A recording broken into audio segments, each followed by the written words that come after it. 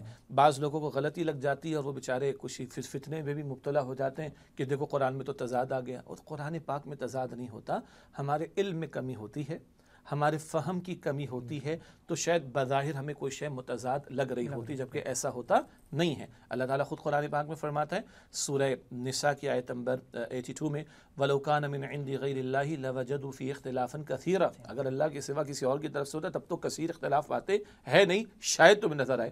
اب آئیے اس کو ریکنسائل کر لیں. جو علماء نے بات واضح فرمائی، یہ خود اللہ تعالیٰ کی شان کریمی کی اسی جگہ اللہ تعالیٰ نے نصرت کو واضح کر دیا. اللہ فرما رہے میرے مددگار بنو، جیسے کہ عیسیٰ ابن مریم نے اپنے حواریین ساتھیوں سے کہا من انصاری الی اللہ، میرا مددگار کون ہے؟ اللہ کی طرف. آگے حواریین کا جواب کیا ہے؟ نحن انصار اللہ، ہم اللہ کے مددگار ہیں. تو اب اس پہ بھی کوئی کہہ سکتا ہے تضاد تو نہیں ہے. حواریین سے کہا رہا ہے میرا مددگار کون ہے؟ اللہ کے. وہ کہتے ہیں ہم اللہ کے مددگار ہیں. کوئی تضاد نہیں ہے. پیغمبر یعنی عیسیٰ علیہ السلام اللہ کے رسول ہیں اور اللہ کے دین کے کام کے لیے پکار رہے ہیں. اس سے ایک اور بات معلوم ہوئی، پیغمبروں کے سامنے بھی یہ بات واضح تھی کہ یہ کام اکیلے نہیں ہوگا. اس کے لیے جماعت کی ضرورت ہوگی، اس کے لیے اجتماعیت کی ضرورت ہوگی، لوگوں کو پکار لگانا ہوگی، لوگوں کو جمع کرنا ہوگا، لوگوں کو منظم کرنا ہوگا، ان کی تربیت کرنا ہوگی. یہ کلیئرٹی خود قرآن پاک سے آ رہی ہے اور عیسیٰ علیہ السلام کے تعلق سے. اچھا، اب عیسیٰ علیہ السلام اللہ کے رسول ہیں اور اللہ کے دین کے لیے محنت کر رہے ہیں اور ان کے پیش نظر بھی اللہ کے دین کے قیام کی محنت تھی. یہ الگ بات ہے، یہود ان کے دشمن ہو گئے معاذ اللہ اور ان کے خلاف سازشیں کی ہیں. اللہ نے ان کو آسمانوں پر بلند فرما لیا، قیامت سے قبل دوبارہ تشریف لائیں گے. اور ہاں، اب ایک امتی کی حیثیت میں آئیں گے نبی علیہ السلام کی، اور ان کی زندگی میں دین غالب بھی ہوگا انشاءاللہ تعالی. وہ تفصیل تو احادیث مبارکہ میں آتی ہے.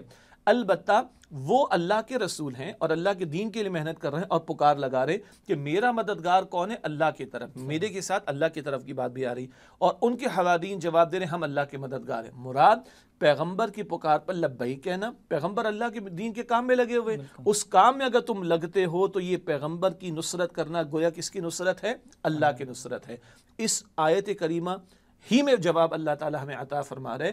جو پہلی مرتبہ سننے والے کو پریشانی ہوتی ہے کہ اللہ کو کون سی مدد کی حاجت ہے، تو یہاں جو اللہ تعالیٰ کی نصرت قرار دی جا رہی ہے وہ کیا ہے؟ پیغمبر کے مشن میں ان کے ساتھ شامل ہونا اور اللہ کے دین کے غلبے کے لیے محنت کرنا. یہ غالباً جیسے سورہ فتح میں بھی اللہ نے فرمایا نا ان الذین یبایعونک انما یبایعون اللہ. ماشاءاللہ، یہ سورہ فتح کا جو آپ نے حوالے جس ناظرین کرام کے ذہن میں ہوگا، صلح حدیبیہ کا ذکر آ رہا ہے اور اصحاب شجرہ جن 1400 صحابہ کرام نے حضور کے ہاتھ پر بیعت فرمائی. کس کام کے لیے؟ سیدنا عثمان رضی اللہ تعالیٰ عنہ کی شہادت کی افواہ پھیل گئی تو خون عثمان کا بدلہ لینے کے لیے 1400 صحابہ نے بیعت کی. اور اللہ سب کو کہتا ہے کہ اللہ ان سے لقد رضی اللہ عن المؤمنین، اللہ تعالیٰ ایمان والوں سے راضی ہو گیا. ان 1400 صحابہ کرام کے ایمان کی گواہی اللہ تعالیٰ دے رہے ہیں. بالکل آپ نے بجا فرمایا کہ جو اے نبی آپ سے بیعت کر رہے ہیں وہ بیعت کس سے کر رہے ہیں؟ اللہ سے. تو پیغمبر کے ہاتھ پر بیعت کرنا، ایک وعدہ کرنا وفاداری کا، یہ دراصل کس سے وعدہ ہو رہا ہے؟ اللہ سبحانہ وتعالی سے. اسی طرح پیغمبر کے مشن میں شریک ہونا گویا کس کی نصرت ہو رہی ہے؟ اللہ تعالیٰ کی. جزاک اللہ خیر. تو اس کا مطلب یہ ہے کہ کوئی تضاد والی بات ہے نہیں. اور آگے حواریین نے یہی کہا نا کہ ہم نحن انصار اللہ، ہم اللہ کے مددگار. اچھا صاحب، یہاں کچھ بات یہ سامنے آ رہی ہے کہ کوئی ہستی جیسے اللہ کے رسول ہیں یا رسولوں کے بعد کوئی بھی انسان جو وہ کھڑا ہو اور کوئی وہ پکار لگائے اور اس کی پکار پر کچھ لوگ لبیک کہیں، جیسے یہاں پر حواریین کا ذکر ہے، تو ایک گروہ، ایک امت، ایک اجتماعیت، جماعت جو ہے وہ یہاں وجود میں آ رہی. میرا سوال یہ ہے کہ کیا جماعت سازی کا یہی ایک طریقہ ہے؟ دنیا میں ایسے ہی جماعتیں بنتی رہی ہیں؟ ماشاءاللہ، بہت اہم سوال ہے کہ کیا جماعت سازی کا یہی طریقہ ہے؟ اگر قرآن حکیم سے پوچھے تو یہاں سورہ صف کی آیت نمبر 14 بھی اور سورہ آل عمران کی آیت نمبر 54 ہے، وہاں بھی یہی انداز ہمیں ملتا ہے کہ عیسیٰ علیہ السلام اٹھے ہیں اور انہوں نے پکار لگائی ہے اور کچھ حواریین ان کے ساتھ جڑے ہیں. انبیاء کا مزاج تو ہمیں یہی ملتا ہے. حضور کھڑے ہوئے صلی اللہ علیہ وسلم، حضور اکیلے کھڑے ہوئے اور پھر صحابہ کرام آپ سے جڑتے چلے گئے. تو دینی پیراڈائم میں اگر دیکھیں، دینی مزاج کے اعتبار سے دیکھیں تو ایک شخص کھڑا ہوتا ہے. پہلے انبیاء تھے، اب نبوت کا دروازہ بند ہو گیا، اب کوئی مصلح کھڑا ہوگا کوئی داعی قرآن، کوئی داعی دین کھڑا ہوگا اور وہ لوگوں کے سامنے دین کے تقاضوں کو رکھے گا اور کہے گا بھائی یہ ہیں وہ ذمہ داریاں جو ہم پر عائد ہوتی ہیں اور ان کو اکیلے ادا کرنا ممکن نہیں، تو اس کام میں کون میرا ساتھ دیتا ہے؟ گویا کہ اس کو ہم کہیں گے کہ دینی پیراڈائم میں، دینی مزاج کے اعتبار سے دیکھیں تو جماعت کا معاملہ کیا ہے؟ ایک فرد کھڑا ہوتا ہے اور پھر جماعت بنتی چلی جاتی ہے۔ اس کے مقابلے میں جو معروف طریقہ کار ہے آپ ہم جانتے ہیں، دستوری جماعت ہوا کرتی ہے کہ ایک دستور بنا دیا جاتا ہے، اب دستور کے مطابق جناب کوئی پریزیڈنٹ بھی ہوگا یا کوئی چیئرمین بھی ہوگا، کوئی امیر بھی ہو سکتا ہے، اسی طریقے پر اس کی مدت معین ہوگی 2 سال کے لیے، 4 سال کے لیے، پھر رائے لی جائے گی اور دستور کے مطابق معاملات کو طے کیا جائے گا۔ اگر وہ دستور اس میں شریعت کے خلاف کوئی بات نہ ہو تو گنجائش ہے، دستور اگر اسلامی شریعت کے تابع ہو، خلاف اس میں کوئی بات نہ ہو تو کوئی حرج نہیں، یہ گنجائش کی بات ہوگی، یہ جواز کی بات ہوگی۔ لیکن اگر ہم 14 صدیوں کو دیکھیں امت میں، تو امت میں جماعت اسی طرح بنتی آئی۔ حضور کھڑے ہوئے صلی اللہ علیہ وسلم، حضور نے بیعت کا طریقہ عطا فرمایا، صحابہ کرام نے آپ کے ہاتھ پر بیعت کی۔ حضور کے بعد آپ دیکھیں خلفاء راشدین ہیں، یہ وہ آئیڈیل ترین اجتماعیت ہے جہاں نظام خلافت قائم، مسلمانوں کے خلیفہ ہے۔ بعد کے ادوار میں دیکھیں کچھ تحریکیں چلیں، سیدنا حسین رضی اللہ تعالیٰ عنہ کی تحریک، انہوں نے بھی بیعت لی تھی۔ ماضی قریب میں چلے جائیں ہندوستان ہی میں، تحریک شہیدین، وہ بھی بیعت کی بنیاد پر تھی۔ 14 صدیوں سے قرآن کریم سے، سنت رسول علیہ السلام سے، احادیث مبارکہ سے، صحابہ کرام کے عمل سے، امت کی 14 صدیوں کے تعامل سے اور عمل سے جو طریقہ ہمارے سامنے جماعت بنانے کا آتا ہے وہ بیعت کی بنیاد پر ہے، جہاں ایک فرد کھڑا ہوتا ہے اور لوگوں کو احساس دلاتا ہے ان کی دینی ذمہ داریوں کے بارے میں جس سے وہ غافل ہیں، اور پھر مضبوط بنیاد بیعت کی بنیاد پر وہ جماعت ترتیب پاتی ہے۔ اس کے برعکس جو معروف ہے، جو مغرب سے بھی درآمد شدہ بھی ہے، وہ دستور کی بنیاد پر جماعت ہے جس میں بھارت کھچڑی بھی پکتی ہے، چلو جی 2 سال کے لیے، تو 2 سال کے بعد تو ہمیں موقع ملے گا کنونسنگ کرنے کا، اس کو ہم ہٹا ڈالیں گے، تو وہاں نظم بھی خاصا ڈھیلا آپ کو نظر آتا ہے۔ تو دستوری جماعت ایک ہے، جواز ہے بشرطے کہ دستور میں خلاف شریعت کوئی کام بات شامل نہ ہو، اور ایک ہے بیعت کا طریقہ، ایک فرد کھڑا ہو اور اس سے لوگ جڑتے چلے جائیں۔ یہ ہمیں 14 صدیوں کی تاریخ سے جماعت سازی کا طریقہ نظر آتا ہے۔ جزاک اللہ شیخ صاحب۔ محترم ناظرین، پروگرام میں وقت ہوا ہے بریک کا، بریک کے بعد جب حاضر ہوں گے تو سورہ صف کی آیت نمبر 14 کا جو بقیہ حصہ ہے اس کا بھی مطالعہ کریں گے، اور ایک اور آیت جو آج کے پروگرام میں شامل ہے سورہ محمد صلی اللہ علیہ وسلم کی آیت نمبر 7، اس پر بھی کلام کریں گے۔ فی الوقت اجازت دیجیے، السلام علیکم ورحمۃ اللہ وبرکاتہ۔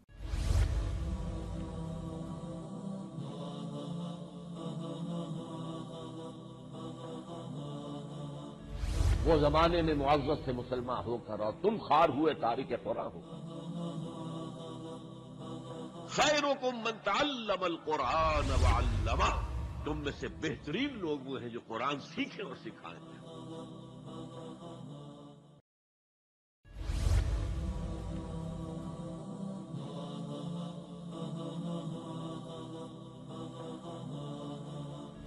وہ زمانے میں معزز سے مسلمان ہو کر اور تم خار ہوئے تارک قرآن ہو۔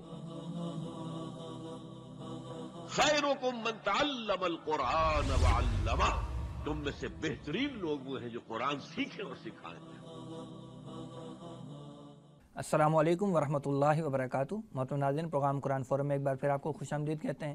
ناظرین، آج کے پروگرام میں ہم گفتگو کر رہے ہیں اللہ کے دین کی نصرت اور حمایت اور اس کے لیے کوشش، محنت کرنا اور اجتماعیت اختیار کرنا۔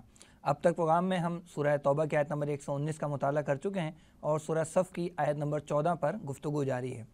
شیخ صاحب، جو بات ہمارے سامنے آئی وہ یہ کہ حواریین نے کہا کہ ہم اللہ کے مددگار ہیں۔ سوال ذہن میں آ رہی ہے، یہ حواریین تھے کون؟ یہ کوئی خاص طبقہ تھا یا یہ کون لوگ تھے؟ ان کے بارے میں کچھ بتائیے۔ ہاں، جن لوگوں کے سامنے سیدنا عیسیٰ علیہ السلام نے دعوت پیش کی ہے ان میں وہ لوگ تھے کہ جو دھوبی کا کام کرتے تھے۔ صحیح۔ اچھا، اب دھوبی کیا کرتا ہے جی؟ کپڑے کو صاف ستھرا کرتا ہے، اس کا میل کچیل بالکل نکال دیتا ہے، یعنی بالکل صاف اور شفاف ہو جانے کا معاملہ۔ لفظ تو استعمال ہوتا ہے یہ دھوبی کا کام کرنے والوں کے لیے۔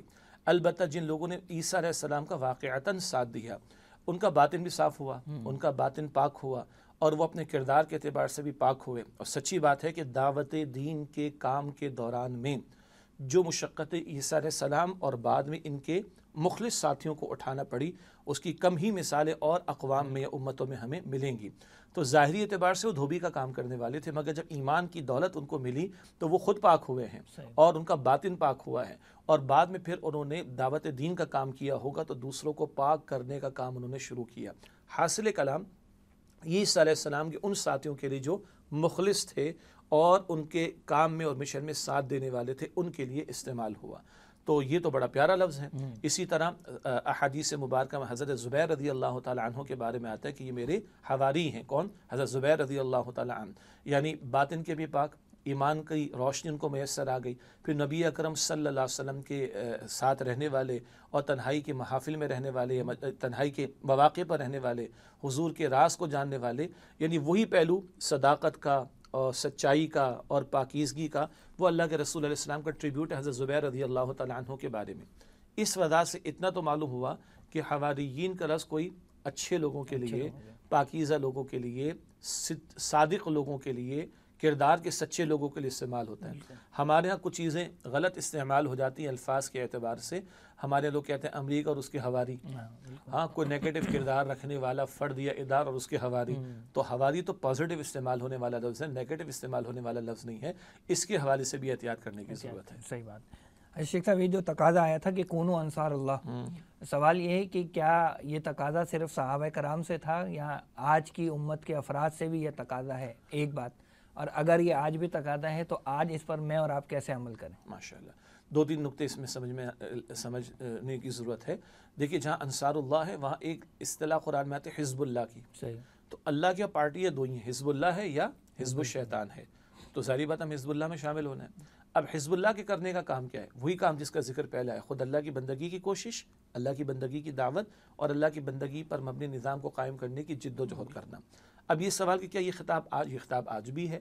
جس طرح اقیموا الصلاۃ کا خطاب آج بھی ہے، کتب علیکم الصیام کا خطاب آج بھی ہے، تو ادخلوا فی السلم کافہ، سورہ البقرہ آیت نمبر 208، پورے کے پورے اسلام میں داخل ہو جاؤ، یہ تقاضا آج بھی ہے۔ اب پورے کا پورا اسلام، ہم نے بارہا گفتگو کی ہے، اس میں انفرادی زندگی ہی فقط شامل نہیں، اس میں اجتماعی زندگی بھی شامل ہے۔ شریعت کے وہ احکامات جو سیاست سے، معیشت سے، معاشرت سے، عدالت سے، ریاست سے متعلق ہیں، ان سب پر بھی عمل درآمد کرنے کی ضرورت ہے۔ لیکن آج ہم اور آپ دیکھیں 57 مسلم ممالک ہیں، ایک خطہ زمین نہیں دکھا سکتے جہاں ہم کہہ سکے یہ اسلام کا نمونہ جو ہم دنیا کے سامنے پریزنٹ کریں۔ تو آج دین اسلام پر بطور مذہب ریلیجن والا، انگریزی والا ریلیجن تو عمل ہو رہا ہے، کچھ انفرادی سطح کے اعمال پر ہم عمل درآمد کرنے کی پوزیشن میں ہیں، مگر شریعت کے اور دین اسلام کے بہت سے تقاضے جو اجتماعی زندگی سے متعلق ہیں ان پر عمل کرنے کی پوزیشن میں نہیں۔ اب اس کے لیے اسٹرگل کرنا، محنت کرنا ہمارا فرض ہے۔ قرآن کہتا ہے سورہ شورى آیت نمبر 13 میں، اقیموا الدین ولا تتفرقوا فیہ، دین کو قائم کرو، اس بارے میں کسی تفرقے میں مبتلا نہ ہو جاؤ۔ یہ دین کے قیام کی جد و جہد یہ میں اکیلے نہیں کر سکتا، اس کے لیے اجتماعیت اختیار کرنا ضروری ہے، ایسی اجتماعیت کہ جس کے امیر یا قیادت پر اعتماد بھی ہو، ایسی اجتماعی جس کے پیش نظر کچھ چند جزوی اصلاحی کام نہ ہو، اللہ کی زمین پر اللہ کے دین کو قائم کرنے کی جد و جہد کرنا اس کے پیش نظر ہو، پھر وہ بیعت کی بنیاد پر ہو، قرآن کریم، سنت رسول، حدیث رسول صلی اللہ علیہ وسلم، سیرت صحابہ کرام کا طرز عمل، امت کی تاریخ بتاتی کہ بیعت کا تصور ہو، پھر وہ جماعت ایسی ہو کہ جو نبی اکرم علیہ السلام کے طریقہ کار کو سامنے رکھ کر حتی الامکان اس کی پیروی کرے۔ کیوں؟ لقد کان لکم فی رسول اللہ اسوۃ حسنہ۔ تو یہ پہلو ہے کہ ہمیں بھی کونو انصار اللہ، ہم سے اس کی مخاطبت ہے اور ہمیں بھی اجتماعیت اختیار کر کے اللہ کے دین کو غالب کرنے کی جد و جہد کرنی۔ ایک وضاحت اور ہو جائے، کیونکہ بعض لوگوں کی طرف سے کبھی سوال یا اعتراض آ جاتا ہے، تو ذہن میں رکھیں ایک حدیث مبارک میں لفظ الجماعہ، الجماعہ سارے کلمہ گو مسلمان، مخلص ہوں، غیر مخلص ہوں، باعمل ہوں، بے عمل ہوں، کلمہ گو مسلمان جتنے بھی وہ الجماعہ ہیں۔ مگر یہ الجماعہ آج ٹکڑوں میں بٹی ہوئی، اور الجماعہ کا آج کوئی ایک امیر نہیں۔ خلافت راشدہ کا نظام تھا، وقت کے خلیفہ تھے، وہی امیر تھے۔ یہ نظام اگر قائم ہو گیا پھر ان جماعتوں کی ضرورت نہیں ہوگی۔ آج وہ نظام قائم نہیں، آج دین غالب نہیں، نظام خلافت قائم نہیں، مسلمانوں کا کوئی ایک امیر نہیں، تو اب یہ جد و جہد کرنا ہمارا فرض بنتا ہے اور اس کے لیے جماعتی زندگی اختیار کرنا لازم ہے۔ کوئی شخص یہ کہے کہ جناب میں کر رہا ہوں نا، میں نماز پڑھ رہا ہوں اور میں دین کی دعوت کا کام بھی انفرادی طور پہ کر رہا ہوں، تو مجھے تو ضرورت محسوس نہیں ہوتی کہ میں کوئی اجتماعیت اختیار کروں، تو یہ آدمی کیسا ہے؟ سبحان اللہ، یعنی عیسیٰ علیہ السلام اللہ کے رسول ہیں اور ان کو تو ضرورت محسوس ہو رہی ہے، اور وہ فرما رہے ہیں کہ من انصاری اللہ، کون ہے میرا مددگار؟ اللہ کی طرف۔ اللہ جو عیسیٰ علیہ السلام کا بھی رب ہے، خالق کائنات ہے، وہ کہتا ہے کہ وَلْتَكُمْ مِنْكُمْ أُمَّةٌ، جماعت ہونی چاہیے، وہ کہتا ہے وَتَوَاصَوْا بِالْحَقِّ، مل جل کر کام کرو۔ اور امام الانبیاء، خاتم الانبیاء محمد مصطفیٰ صلی اللہ علیہ وسلم، ان سے بڑھ کر نماز کس کی ہوگی؟ ان سے بڑھ کر تہجد کس کی ہوگی؟ ان سے بڑھ کر داعی کون ہوگا؟ مگر حضور نے تو جماعت بنائی، حضور نے بیعت کا نظام عطا کیا، حضور نے جماعت کو 313 کی تعداد کو بدر کے میدان میں کھڑا کیا۔ اتنے واضح دلائل کے بعد بھی اگر کوئی یہی کہتا ہے چارہ بس میں نے اکیلے کے لیے کر لیا کافی ہے، تو پھر شاید ابوالکلام آزاد مرحوم کا ایک جملہ کہیں میں نے پیش کیا تھا کہ میں اس کے سوا کیا کہہ سکتا ہوں کہ کچھ نہیں کہہ سکتا۔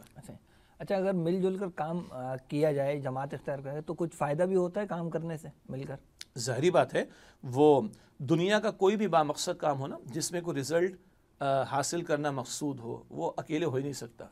اچھا، وہ مقصد نیگیٹو بھی ہو سکتا ہے، چور بھی واردات کرتے ہیں، ڈاکو بھی ڈاکہ ڈالتے ہیں تو مل جل کر ڈالتے ہیں، ہے نیگیٹو معاملہ، اس کے بغیر رزلٹ ان کو مل نہیں سکتا۔ تو کوئی بامقصد کام دنیا میں اکیلے تو ہو نہیں سکتا۔ پھر جب بندہ اجتماعیت میں ہوتا ہے تو اس کو بہت سارے ہم مقصد ساتھی مل جاتے ہیں۔ اس میں جو کمی، مجھ میں کچھ کمی کوتاہی ہوگی تو آپ پورا کر دیں گے، تیسرا بندہ پورا کر دے گا۔ مجھ میں کوئی کمی کمزوری آ رہی، بھول کی بات آ رہی تو دوسرے مجھے یاد دہانی کرا دیں گے۔ مجھے ایک بات مشکل لگ رہی ہے تو میں آپ کے فلاں جو اجتماعیت میں جڑا ہوگا اس کے تجربات سے فائدہ اٹھا لوں گا۔ پھر ایک حدیث مبارکہ میں آتا ہے کہ اجتماعیت میں جڑے ہوئے ساتھی جب ایک دوسرے کے لیے دعا کرتے تو اللہ تعالیٰ نفاق سے بھی حفاظت فرماتا ہے۔ تو جو کام میں اکیلے نہیں کر سکتا، اجتماعیت میں آ کے وہ کام کرنا میرے لیے آسان ہوتا ہے۔ ہم مقصد ساتھی مل جاتے ہیں، بہت ساری صلاحیتیں پول ہو جاتی ہیں اور مل کر کام کرنا پھر آسان ہوتا ہے بندے کے لیے۔ شیخ صاحب، آیت میں آگے بڑھتے ہیں، فرمایا گیا کہ فآمنت طائفۃ من بنی اسرائیل وکفرت طائفہ، تو بنی اسرائیل میں سے ایک گروہ ایمان لے آیا اور ایک گروہ نے کفر کیا۔ تو یہ بنی اسرائیل کے اندر دو گروہ کون سے یہاں پر وجود میں آئے؟ ہاں، اہم سوال ہے۔ ہم جانتے ہیں کہ بنی اسرائیل کی تاریخ تو بہت پرانی ہے۔ یعقوب علیہ السلام کا لقب اسرائیل اور ان کے 12 بیٹے جن میں سے معروف یوسف علیہ السلام ہیں، معروف ہیں۔ ان 12 بیٹوں سے 12 قبائل کا سلسلہ آگے بڑھا تو یہ بنی اسرائیل کا سلسلہ چلا آیا۔ یہ امت کب بنے؟ جب موسیٰ علیہ السلام تشریف لائے اور ان کو تورات عطا ہوئی، اس وقت یہ امت بنے۔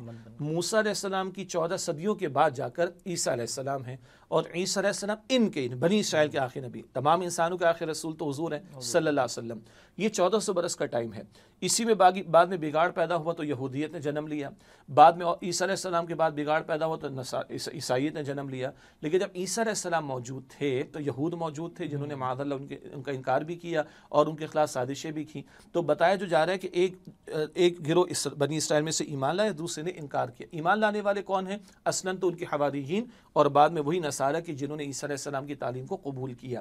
اور انکار کس نے کیا؟ انکار ان یہود نے کیا کہ جنہوں نے نہ صرف کہ عیسیٰ علیہ السلام کے معجزات کا انکار کیا بلکہ ان معجزات کو معاذ اللہ جادو قرار دیا معاذ اللہ، اور ان کو واجب القتل قرار دیا معاذ اللہ، اور رومی حکومت کے ذریعے، عدالت کے ذریعے ان کے قتل کا فیصلہ نافذ کرانے کی، شہید کرنے کا فیصلہ نافذ کرانے کی کوشش کی، تو اللہ تعالیٰ نے ان کو آسمانوں پر بلند کر لیا۔ تو حاصل کلام، انکار کرنے والے یہود اور ایمان لانے وہ بنیادی طور پر نصارہ ہیں کہ جنہوں نے عیسیٰ علیہ السلام کی دعوت کو قبول کیا تھا۔ اچھا شیخ صاحب، آخری حصے پر آتے ہیں آیت کے۔ اللہ تعالیٰ نے فرمایا کہ فَأَيَّدْنَا الَّذِينَ آمَنُوا عَلَىٰ عَدُوِّهِمْ فَأَصْبَحُوا ظَاهِرِينَ، کہ ہم نے ایمان لانے والوں کی مدد کی ان کے دشمنوں کے خلاف تو وہ غالب ہوئے۔ تو یہ یعنی عیسائیوں کو یا ایمان لانے والوں کو جو غلبہ ملا ہے، یہ تاریخی اعتبار سے کس حد تک درست بات ہے؟ فوری ہوا ہے یا تاخیر ہوئی ہے؟ اس میں کیا بات ہے؟ جی، پہلی بات تو یہ کہ جیسے ہم نے پچھلے سوال میں سمجھا کہ 2 گروہ ہو گئے بنی اسرائیل میں سے، ایک ایمان لانے والے اور ایک انکار کرنے والے۔ انکار کرنے والے کون تھے؟ یہود تھے، جو اس وقت بھی جب عیسیٰ علیہ السلام موجود تھے تو انہوں نے سازشیں کی اور معاذ اللہ ان کو سولی تک دلوانے کی انہوں نے کوشش کی۔ اللہ تعالیٰ نے ان کی سازش کو ناکام کیا۔ یعنی ایک اعتبار سے کہ دلیل کی بنیاد پر، برہان کی بنیاد پر، تو اللہ تعالیٰ نے غلبہ شروع سے عطا فرما دیا۔ یعنی ان کی یہ باتیں کہ معاذ اللہ عیسیٰ علیہ السلام، معاذ اللہ ثم معاذ اللہ، ان کے معجزات کو انہوں نے جادو قرار دیا، واجب القتل قرار دینے کی کوشش کی اور سولی دلانے کی کوشش کی، یہ ساری سازشیں تو ناکام ہو گئیں۔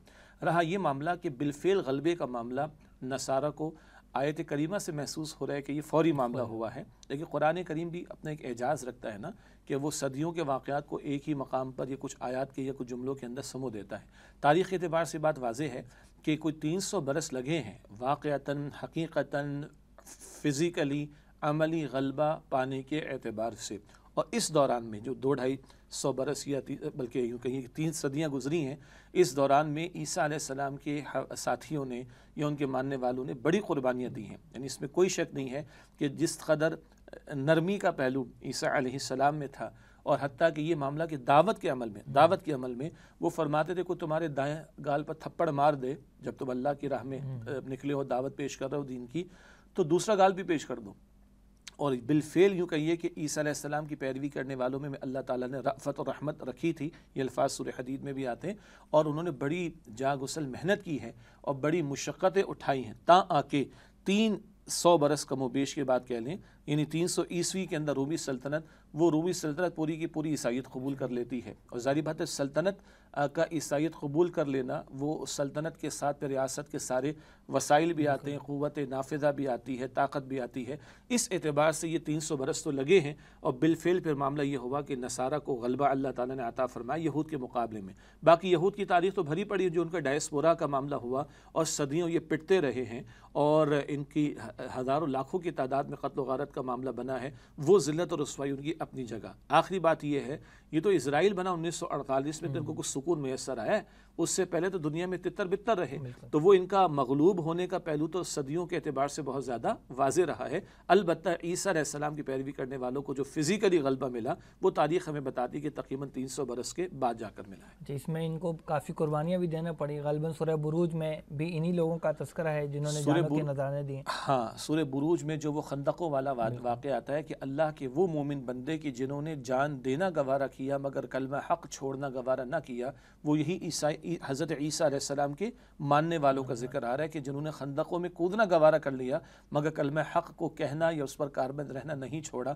اب اندازہ کریں کہ خندقیں آگ کی تھیں اور ان میں کودنا کوئی آسان بات ہے؟ ہم تو اپنی انگلی بھی جو ہے وہ چولہے کی آگ میں ڈالنے کو 1000 مرتبہ سوچیں گے، چاہے جائے کہ بندہ پورے کا پورا خندق جو آگ کی اس میں کودنے کو تیار ہو جائے۔ اس کے بارے میں بھی مفسرین نے اکثر نے یہی لکھا کہ یہ عیسیٰ علیہ السلام کی ہی پیروی کرنے والے لوگ تھے۔ جی، اسی طرح اصحاب کہف کا جو سلسلہ بیان کیا جاتا ہے، اس میں بھی ایک رائے یہ بیان کی جاتی کہ یہ بھی عیسیٰ علیہ السلام کی پیروی کرنے والوں میں تھے، اور بھی واقعات قرآن کریم میں احادیث مبارکہ میں آتے ہیں، ان سب کو جمع کرے تو صدیوں پر محیط یہ مشقتیں جنہوں نے جھیلی تھی۔ تو اس میں ایک لطیف نقطہ یہ بھی موجود ہے کہ اللہ کی مدد جو ہے وہ آئے گی آزمائشوں سے گزرنے کے بعد ہی۔ یہ تو اللہ تعالیٰ نے سبق ہمیں پہلے دن سے سکھا دیا۔ سورۃ البقرہ کا مطالعہ کرتے ہیں تو اللہ تعالیٰ نے 150 آیات میں تو کم و بیش غالب حصہ جو ہے اس کا 150 آیات تک وہ بنی اسرائیل سے متعلق ہے، اور میں بھی یہود کا ذکر زیادہ اور ان کے کرتوتوں کا بیان۔ ہم سے اللہ تعالیٰ نبی اکرم علیہ السلام کی امت سے مخاطبت فرماتا ہے سورہ البقرہ کی آیت نمبر 153 سے، یا ایھا الذین آمنوا استعینوا بالصبر والصلاۃ، اے ایمان والو صبر نماز کے ذریعے مدد حاصل کرو۔ یہ کس کام کے لیے صبر کرنا ہے، کس کام کے لیے مدد چاہیے، اور مدد کے حصول کے لیے صبر کرنا نماز۔ وہ 10 آیات پہلے وَكَذَلِكَ جَعَلْنَاكُمْ أُمَّةً وَسَطًا، تمہیں امت وسط بنایا، البقرہ آیت 143، تو تمہیں انسانیت پر اللہ کے دین کی گواہی پیش کرنی۔ اور پھر اسی البقرہ میں آگے چل کے ذکر آتا ہے وَلَنَبْلُوَنَّكُمْ بِشَيْءٍ مِّنَ الْخَوْفِ وَالْجُوعِ وَنَقْصٍ مِّنَ الْأَمْوَالِ وَالْأَنفُسِ وَالثَّمَرَاتِ وَبَشِّرِ الصَّابِرِينَ، ہم تمہاری ضرور آزمائش کریں گے، خوف کے ذریعے، بھوک کے ذریعے، جان و مال کے نقصان کے ذریعے، پیداوار کے نقصان کے ذریعے، اور ہاں اے نبی صلی اللہ علیہ وسلم صبر کرنے والوں کو بشارت دیجئے۔ حضور کو اللہ مخاطبت فرماتا ہے صلی اللہ علیہ وسلم سورہ انشراح میں فَإِنَّ مَعَ الْعُسْرِ يُسْرًا، یقیناً مشکل کے ساتھ آسانی ہے، اِنَّ مَعَ الْعُسْرِ يُسْرًا، یقیناً مشکل کے ساتھ آسانی ہے۔ تو یہ لطیف نقطہ تو ہے کہ مشقتیں جھیلے بغیر ایسا نہیں ہو سکتا کہ اللہ کی نصرت متوجہ ہو جائے۔ صحیح۔ اچھا صاحب، آگے چلتے ہیں۔ آخری آیت جو آج کے پروگرام کا حصہ ہے وہ سورہ محمد صلی اللہ علیہ وسلم کی آیت نمبر 7 ہے، جس میں اللہ سبحانہ و تعالیٰ نے ارشاد فرمایا ہے اعوذ باللہ من الشیطان الرجیم بسم اللہ الرحمن الرحیم یا ایھا الذین آمنوا ان تنصروا اللہ ینصرکم ویثبت اقدامکم صدق اللہ العظیم۔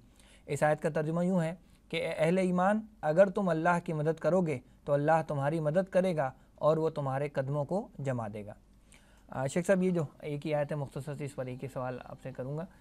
اللہ تعالیٰ کی طرف سے مدد کا وعدہ ہے، لیکن ایک شرط کے ساتھ کہ اگر تم اللہ کی مدد کرو، اور صحابہ کرام کے حوالے سے تو ہمیں یہ چیز واضح نظر آتی ہے۔ میرا سوال یہ کہ کیا اللہ کا یہ وعدہ آج بھی ویلڈ ہے یا نہیں؟ قرآن حکیم قیامت تک ویلڈ ہے، تو اللہ تعالیٰ کے یہ کلام کی آیات قیامت تک ویلڈ ہیں، تو اللہ تعالیٰ کی وعدے بھی قیامت تک ویلڈ ہیں، بشرطے کہ ہم اپنے آپ کو اس کا مستحق ثابت کرنے کی کوشش کریں۔ انہوں نے فضائے بدر پیدا کی تھی، چاہے چند گھوڑے چند تلواریں تھیں۔ اولاً یہ 3 صحابہ کرام رضی اللہ تعالیٰ عنہ اجمعین تجارتی قافلے پر ایک اقدام کے لیے نکلے تھے۔ یہ تو حالات ایسے پیدا ہوئے کہ جنگ کا معاملہ پیش آ گیا، مگر 313 آئے اور حضور نے ان کو میدان میں پیش کر دیا۔ لیکن وہ بڑی پیاری ترجمانی شعر میں جو آئی کہ فضائے بدر پیدا کر فرشتے تیری نصرت کو اتر سکتے ہیں گردوں سے قطار اندر قطار اب بھی۔ یہ 313 کے ساتھ اللہ تھا، نہ تلواریں ان کے پاس، نہ گھوڑے ان کے پاس، نہ اونٹ ان کے پاس، نہ نیزے ان کے پاس، اور وہ 1000 کا لشکر کافروں کا بدر میں آیا ہے۔ وہ ناچتے ہوئے، کودتے ہوئے، گاتے ہوئے، رقص سرور کی محفل سجاتے ہوئے، شراب و کباب کی محفل سجاتے ہوئے آئے، اللہ ان کے ساتھ نہیں تھا۔ تو اصل ڈیسائیڈنگ فیکٹر کیا ہے مومن کے لیے؟ اللہ کی نصرت کا معاملہ. مگر وہ کب ہے؟ یہ آیت بھی کیا بتا رہی ہے؟ ان تنصر اللہ ینصرکم. شرط کیا ہے؟ تم اس کی نصرت کرو، وہی بات اس کے دین کی مدد کرو گے، دین کو پرائرٹی دو گے، اللہ تمہاری مدد فرمائے گا. وعدہ تو آج بھی اللہ کا ویلڈ ہے، اور آگے فرماتا اللہ یثبت اقدامکم، تمہارے قدموں کو مضبوطی عطا کر دے گا. سوال ہے کہ آج ہمارا اللہ پر توکل ہے کہ نہیں؟ ایک عام بندے کی مثال لیجئے، وہ سمجھتا ہے کہ سودی اکاؤنٹ نہیں کھولوں گا تو بھوکا مر جاؤں گا. ایک کاروباری آدمی سمجھتا ہے کہ ایک عورت کو نہیں دکھاؤں گا ایڈورٹائزمنٹ کے اندر تو میرا پروڈکٹ نہیں بکے گا. انا للہ و انا الیہ راجعون. اللہ کے ساتھ بغاوت کر کے، اللہ کے ساتھ سرکشی کر کے کوئی یہ سمجھے کہ میری معاش ٹھیک ہو جائے گی. How is it possible? اللہ کے کلام کو پس پوش ہم نے ڈال رکھا ہے. قرآن کہتا ہے من اعرض عن ذکری فإن له معیشۃ ضنکا ونحشر یوم القیامۃ اعما. سورہ طٰہٰ کی آیت نمبر 124 کہ جو اللہ کے ذکر مراد قرآن حکیم لیا گیا، اللہ کے ذکر سے اعراض کرے، قرآن سے اعراض کرے، اللہ کہتا ہے اس کی معیشت کو تنگ کر دوں گا دنیا میں، اور قیامت کے اندھا بنا کر کھڑا کروں گا. جی 1971 میں پاکستان 2 لخت ہوا. ہمیں یاد ہے، ہمارے بزرگوں نے بتایا، بڑوں نے بتایا کہ جناب حرمین شریفین میں دعائیں ہو رہی ہیں پاکستان کے لیے، اور ہمارے حکمراں کس کے انتظار میں بیٹھے تھے؟ امریکہ کا 7واں بیڑا آئے گا. جیسے خیر مثال تو بالکل فٹ نہیں آئے گی، یوکرین والوں کو بھی خیال تھا کہ نیٹو ہمارا ساتھ دے گا، اور رشیا کود پڑا لیکن نیٹو خاموش بیٹھا رہا. ہمارا خیال بھی تھا کہ امریکہ کا 7واں بحری بیڑا آئے گا اور ہماری مدد کر دے گا. تو خوب کسی نے کہا کہ امریکہ جو ہے وہ اپنے دشمنوں سے زیادہ اپنے دوستوں کے ساتھ دغا بازی کا معاملہ کرتا ہے. تو بتوں سے تجھ کو امید ہے، خدا سے نہ امیدی. مجھے بتا تو صحیح اور کافری کیا ہے. تو اللہ کے باغیوں کے ساتھ، سرکشوں کے ساتھ تعلقات رکھنا. آج عربوں کا عالم کیا ہے؟ ان عربوں کا خیال یہ ہے کہ ہم امریکہ سے پینگے بڑھائیں گے، امریکہ سے تعلقات استوار کریں گے، اسرائیل کے یہودیوں کے لیے اپنی سرزمین کو کھول دیں گے، ہماری بادشاہتیں بچ جائیں گی. امریکہ نے پچھلے 150 برس میں 100 برس میں چھوڑا ہے کسی اپنے دوست کو جو تمہاری بادشاہتیں بچ جائیں گی؟ تو ان مکاریوں کے ساتھ، ان سرکشیوں کے ساتھ، ان معاشیت کی حرکتوں کے ساتھ اللہ کا وعدہ نہیں ہے. اللہ فرماتا ہے ان اللہ مع الذین اتقوا. سورہ نحل کے آخر میں اللہ کی معیت، خصوصی معیت وہ تقوی والوں کے ساتھ ہے. فسق و فجور والے، گناہ کرنے والے، شریعت کے احکامات کا مذاق اڑانے والے، اختیار ہونے کے باوجود شریعت کو نافذ نہ کرنے والے، ایسے باغیوں سرکشوں کے لیے اللہ کے وعدے نہیں. مخلص ہوں گے، سچے ہوں گے، اللہ کے دین کو پرائرٹی دیں گے تو ہاں پھر اللہ کا وعدہ ہے. اور اس کی ترجمانی بھی بڑی پیاری ہے کہ وہ ایک سجدہ جسے تو گراں سمجھتا ہے 1000 سجدوں سے دیتا ہے آدمی کو نجات. شیخ صاحب آخر میں یہ بات سے جاننا چاہوں گا کہ ایک شخص، ایک مسلمان ہے، وہ یہ سوچتا ہے کہ بھئی کون سا دین کا غلبہ، کون سی اقامت دین، اور آج تو کہیں دور دور تک اس کے امکانات ہی نظر نہیں آ رہے. تو چھوڑو اس کو، وہ تو پتہ نہیں ہونا ہے کہ نہیں ہونا، بس اپنی اصلاح پر فوکس کرتے ہیں، نماز روزے کی طرف توجہ کریں، بس اور زیادہ ہے تو تھوڑا سا دین کی دعوت کا کام کر لیں. اور یہ کیا اجتماعیت اختیار کرنا اور نظم کی پابندی کرنا، تو اس ایسے فرد کو آپ کیا پیغام دینا چاہیں گے؟ دیکھیے اس فرد کے لیے تو بہت کلیئرٹی ہے نا، جب ہم نے سمجھا کہ اللہ کا بندہ بننا، بندگی کی دعوت دینا، بندگی والے نظام کو قائم کرنے کی جد و جہد کرنا ہمارا فرض ہے. اور یہ حضور کا طریقہ ہے صلی اللہ علیہ وسلم. ختم نبوت کے بعد پہنچانا اور غالب کر کے دکھانے کی کوشش کرنا یہ ہمارا فرض ہے، اور اس سے کمتر پر نجات ممکن نہیں. تو دین وہ نہیں جو میری عقل اور میری مرضی کہتی ہے، دین وہ ہے جو اللہ اور اس کے رسول کی تعلیم کہتی ہے صلی اللہ علیہ وسلم. پھر اس بات کو بھی کلیئرٹی کے ساتھ سمجھ لیں، قائم کر کے دکھا ڈالیں، یہ ہم سے تقاضا نہیں ہے. وہ تو کئی پیغمبروں کے ہاتھوں نہ ہوا مگر وہ سب کامیاب ہے اللہ کے ہاں. قائم کرنے کی جد و جہد کرنا ہمارا فرض ہے. اس جد و جہد کے دوران میں میری موت واقع ہو جائے، چاہے نیچرلی میری موت واقع ہو جائے، میں اللہ کے سامنے معذرت پیش کر دوں گا، اللہ جتنا بس میں تھا میں نے عمل کیا، جہاں بس میں نہیں تھا وہاں میں نے کوشش کی. اور اس کوشش سے کمتر پر نجات ممکن نہیں ہے. حضور کا خون اطہر اللہ کی راہ میں بہ رہا ہے صلی اللہ علیہ وسلم. احد کے میدان میں، طائف کے میدان میں صحابہ کی جانیں پیش ہو رہی ہیں، اور آج کوئی امتی کیسا میں نے اپنا کر لیا بہت کافی ہے. اپنے طرز عمل کو دیکھو، رسالت مآب اور علیہ السلام اور آپ کے پیارے صحابہ کی جانوں کے نذرانوں کو دیکھے تو یہ جملہ کہتے ہوئے بھی شرم آنی چاہیے کہ بس اتنا ہی کافی ہے. نہیں، وہ دیکھو لقد کان لکم فی رسول اللہ اسوۃ حسنہ. باقی جو حالات سے مایوس لوگ ہیں، دیکھیں مایوسی تو کفر ہے نا. انہ لا ییأس من روح اللہ الا القوم الکافرون. سورہ یوسف کی آیت 87 میں کہ اللہ کی رحمت سے وہی لوگ مایوس ہوتے جو کہ کافر ہیں. ہاں حضور کی بشارت ہے صلی اللہ علیہ وسلم کہ قیامت سے قبل پوری زمین پر اللہ کا دین غالب اور قائم ہوگا. دلائل کے میدان میں دیکھیں آج بھی اسلام کی تعلیمات، خوبصورت تعلیمات دنیا سمجھتی ہے، اور جو پڑھ کر سمجھ کر مطالعہ کرتے ہیں وہ اسلام بھی قبول کرتے ہیں الحمدللہ رب العالمین. لیکن عمل کے میدان میں امت کو کھڑا ہونا پڑے گا تو اللہ کی مدد بھی شامل حال ہوگی انشاءاللہ. یہ چمن معمور ہوگا نغمہ توحید سے. وہ وقت آئے گا، کب آئے گا اللہ بہتر جانتا ہے. میں ابھی چلا گیا تو میں کیا جواب دوں گا؟ اس کے لیے مجھے اپنے دینی فرائض کو ادا کرنا، اقامت دین کی جد و جہد کرنا، اجتماعی اختیار کرنا لازم ہے. باقی یہ کہ حالات تو اللہ کے ہاتھ میں، وہ جب چاہے پھیر دے. حضور علیہ بہت قیمتی جملہ آپ کا سوال ہے ماشاءاللہ. حضور طائف کی طرف گئے آغاز وحی کے 10ویں برس، جی طائف میں کیا ہوا ہم سب کو معلوم، اللہ نے یثرب سے کھڑکی کھول دی، 6 آ گئے، 12 آ گئے، 75 افراد آ گئے، حضور آئیے ہم اپنی جان سے بڑھ کر آپ کی حفاظت کریں گے۔ اللہ نے یثرب کی کھڑکی کھول دی جو مدینۃ النبی بنا صلی اللہ علیہ وسلم، اور حدیث میں ہے اللہ کی 2 انگلیوں کے درمیان بندوں کے دل ہیں، جب چاہے جہاں چاہے پھیر دے، وہ پوری کائنات کا چلانے والا، پوری کائنات کے معاملات کو وہ چلاتا ہے، جس طرف چاہے لے جائے، وہ علی کل شیء قدیر ہے۔ ہم اپنا کام کریں، وہ اللہ تعالیٰ پھر اپنا کام کرے گا انشاءاللہ۔ بہت شکریہ شیخ صاحب کی قیمتی وقت کا۔ محترم ناظرین، ہمارے تمام داخلی اور خارجی مسائل کا سبب اس کے سوا کچھ نہیں کہ ہم نے اپنے رب اور اس کے دین سے بے وفائی اور بے رخی اختیار کی، جس کی سزا ہمیں بھگتنا پڑ رہی ہے۔ آج بھی اگر ہم اپنے رب کی طرف رجوع کر لیں، اس کے دین کے ساتھ وفاداری کا عہد کریں، تو اللہ آج بھی ہماری مدد کو تیار ہے، اور اللہ کی مدد اگر حاصل ہو جائے تو کوئی بڑی سے بڑی طاقت بھی ہمارا کچھ نہیں بگاڑ سکتی۔ ملک پاکستان کو حقیقی اسلامی فلاحی ریاست بنانا ہی در حقیقت ہمارے تمام مسائل کا مستقل اور پائیدار حل ہوگا انشاءاللہ۔ آج کے پروگرام کے لیے بس اتنا ہی، انشاءاللہ آئندہ پروگرام میں ایک نئے موضوع کے ساتھ آپ کی خدمت میں حاضر ہوں گے۔ تب تک کے لیے اجازت دیجیے۔ السلام علیکم ورحمۃ اللہ وبرکاتہ۔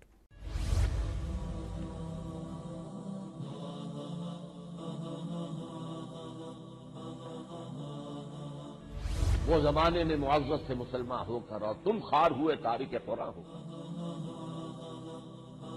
خیرکم من تعلم القرآن وعلمہ، تم میں سے بہترین لوگ وہ ہیں جو قرآن سیکھیں اور سکھائیں۔